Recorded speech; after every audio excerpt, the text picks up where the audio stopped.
So today we are going to start talking about probability and statistical reasoning.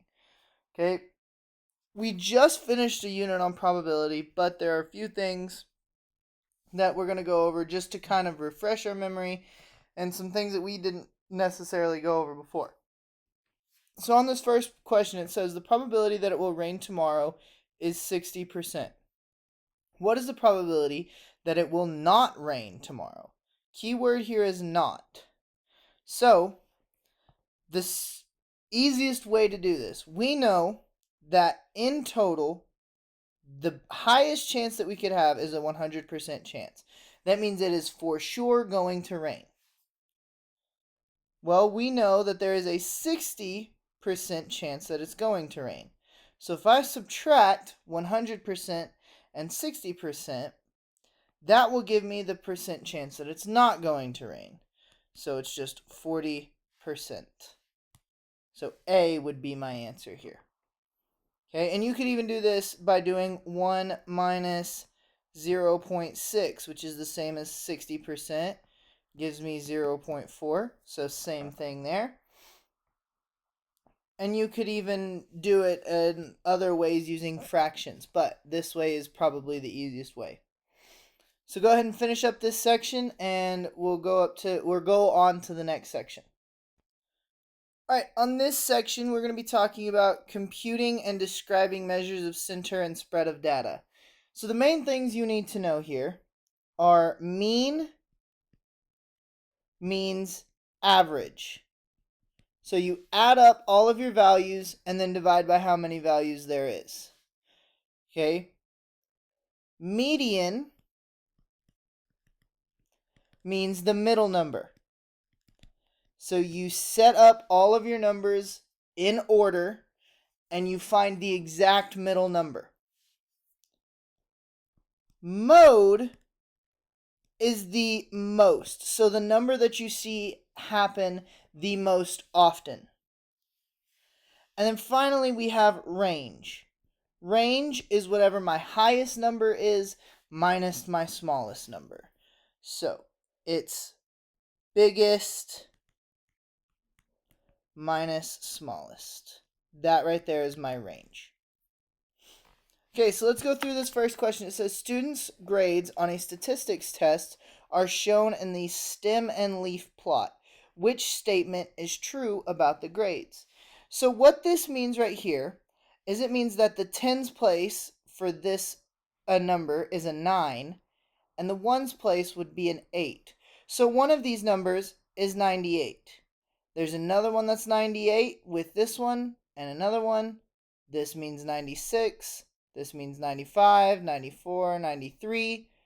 Then once we get to here, we have 8 in my tens place. So I have 88, 88, 84, 83, 83, 82, 80, and so on and so forth.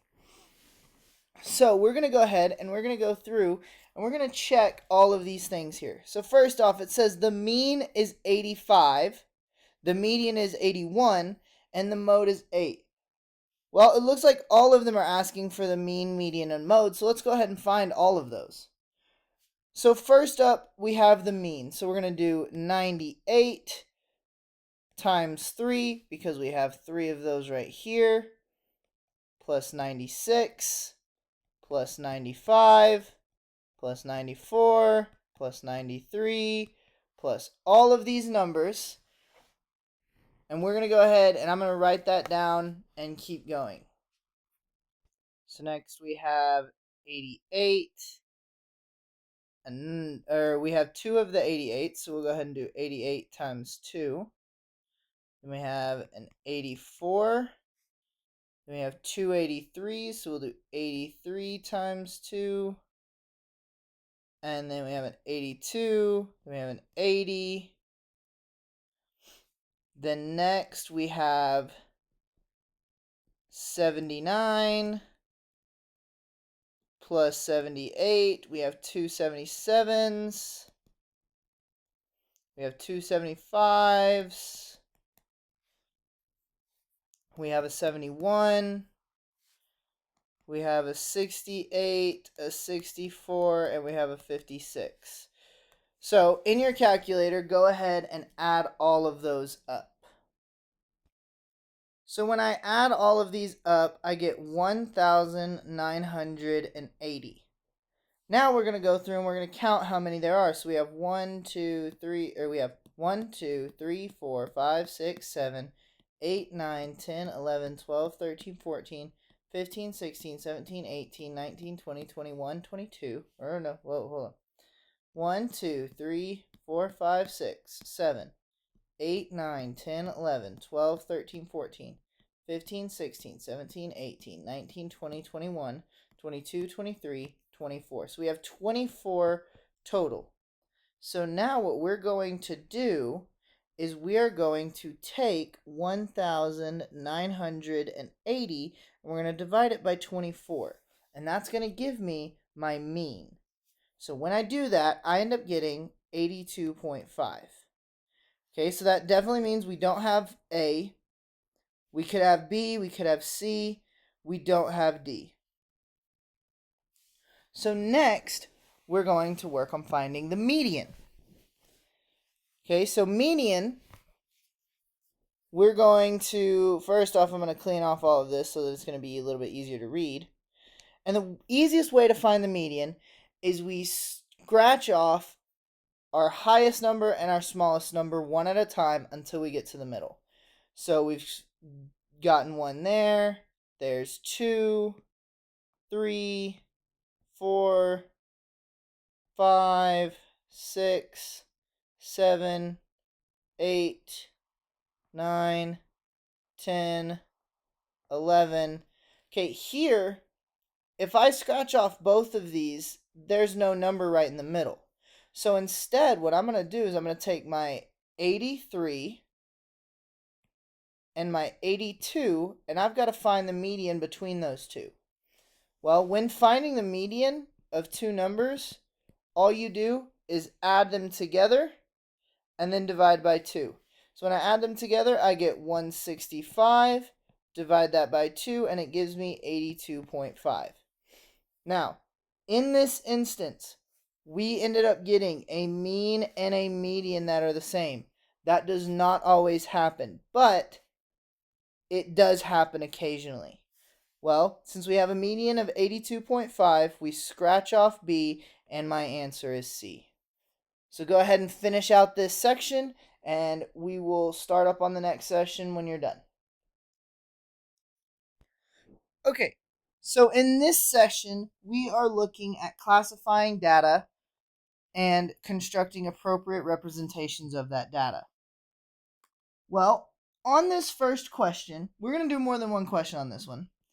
But basically what we're looking for is we are looking for my line of best fit. So on this first question, it says, which type of regression equation best describes the data points shown in the graph? Each horizontal and vertical line represents one unit. Okay, so first up, when we think of quadratic equations are equations that start off with x squared. They always have a sort of U shape to them. They can go up, they can go down, so on and so forth, okay? But normally this is what we think of when we think of quadratic.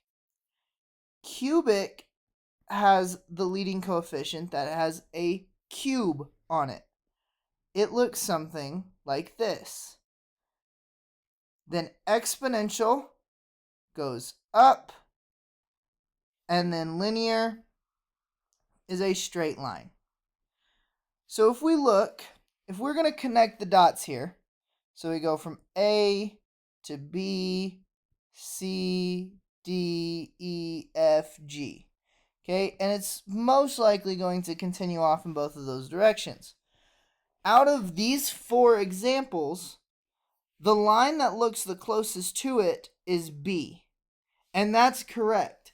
It's the line that follows the curve as best as possible. We don't know exactly what the equation is, but we know it should have a cube in it. Okay? Now, on this next question, we're going to do these first 3 together. Okay? On the next question, it says, the graph shows the number of women enrolled in engineering at universities over time. What type of correlation fits the data? Well, if we look, it seems to be going in a straight line. Okay, and most of these dots are pretty close in to that straight line. Well, we know that there is a correlation because it does show that generally they follow that straight line. So there is a correlation. Now, when we see these positives and negatives, that makes you think of slope of a line.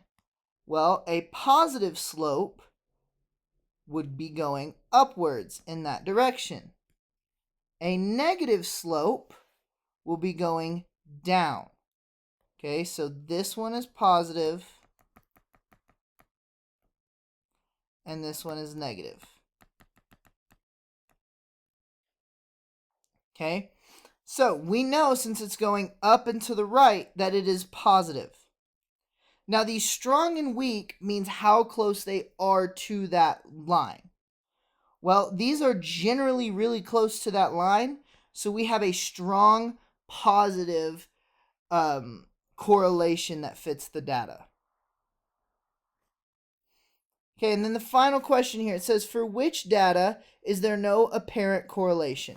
So we're looking for a set of data that doesn't really look like we have any, doesn't really look like it follows anything. So on this first one, it looks as if it kind of follows a exponential graph, a negative exponential. So this would be a strong negative correlation. On B, I don't really see a correlation here. So this, I would say, is none. It's not going up. It's not going down. They're not really all together. Yes, they're up at the top, but that really doesn't mean anything. Then on the next question, it looks as if these dots generally go up. They are a little bit more spread out, so this would be a weak positive. And then on this last one, it generally looks like the dots go down, so this would be, but also the dots are not close together, so this would be a weak negative. So the question asked, for which data is there no apparent correlation? And that would be B. So go ahead and finish up this section and we'll go on to the next one. All right, so in this last section right here, all that we're going to be doing is we're going to be looking at some data and seeing what we can come up with it. So on this first question, it says a student survey on transportation to school is shown in this graph. How many more students walked to school than rode in a car? Okay, so we're looking for the ones that walked and car. So we don't even need to worry about the bus. We don't need to worry about the bike. We just need to be looking at walking and riding a car. Well, there was 40 that rode a car to school, and there was 80 that walked to school. So now to figure out how many more walked to school than rode a car, all we're going to do is do 80 minus 40. That gives me 40. So 40 more students walked to school than rode a car. So now go ahead and finish up this section. And if you have any questions, then we can go over them tomorrow.